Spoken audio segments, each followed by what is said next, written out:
馬竇福音第17章第1至13節，耶穌顯聖容。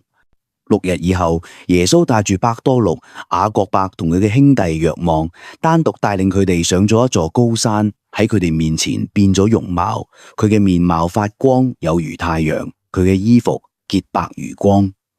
忽然，梅瑟同厄里亞亦顯現俾佢哋，正在同耶穌談論。伯多祿就開口對耶穌話：主啊，我哋喺呢度真好。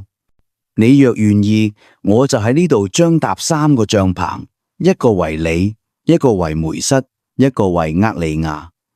佢仲喺度講嘢嘅時候，忽有一片光耀嘅雲彩遮蔽咗佢哋，並且雲中有聲音講：呢個係我嘅愛子，我所喜悅嘅，你哋要聽從佢。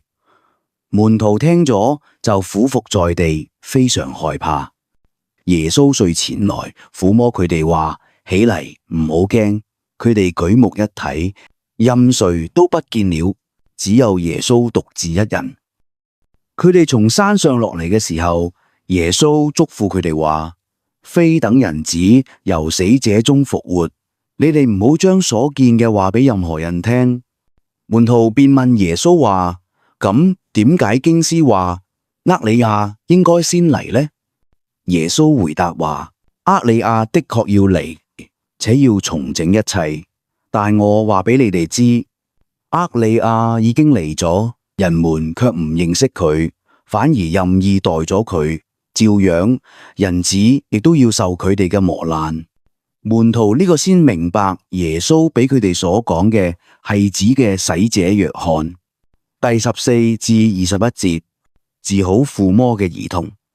當佢哋嚟到群眾嗰度時，有一個人嚟到耶穌跟前，跪低話：主啊，可憐我個仔吧，佢患癲癇病，好苦，屢次跌喺火中，又屢次跌喺水裏邊。我將佢帶到你嘅門徒跟前，佢哋卻不能治好佢。耶穌回答話：唉，無信敗壞嘅世代，我同你哋喺一齊要到幾時呢？我容忍你哋要到幾時呢？把他給我帶到這裏嚟。耶穌遂斥責魔鬼，魔鬼就從孩子身上出去啦。從嗰時刻，孩子就好啦。以後門徒前嚟私下對耶穌話：點解我哋唔能夠逐出啲魔鬼呢？耶穌對佢哋話：由於你哋缺少信德，我實在話俾你哋聽，假如你哋有似芥子咁大嘅信德，你哋向呢一座山講，從呢一邊移到嗰邊去，佢必會移過去噶。為你哋冇不可能嘅事，但呢類魔鬼非用祈禱同禁食係不能趕出去嘅。第22至23節，二次預言受難同復活。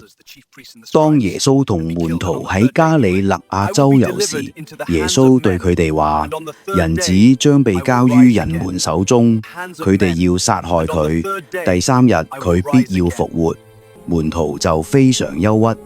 第24至27節，繳納殿稅。佢哋嚟到葛法翁時，收殿稅嘅人嚟到伯多祿跟前講：你哋嘅師傅不納殿稅嗎？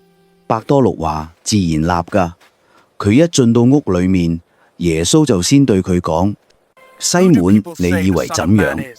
地上嘅君王向邊個徵收關稅或丁稅呢？向自己嘅兒，或係向外人？伯多祿話：向外人。耶穌對佢話：所以兒子係免稅嘅啦。但係為避免使佢哋疑怪，你往海邊去垂釣，攞釣上嚟嘅第一條魚，開咗佢嘅口，就會揾到一塊斯塔特，攞去交俾佢哋，當作我同你嘅殿稅。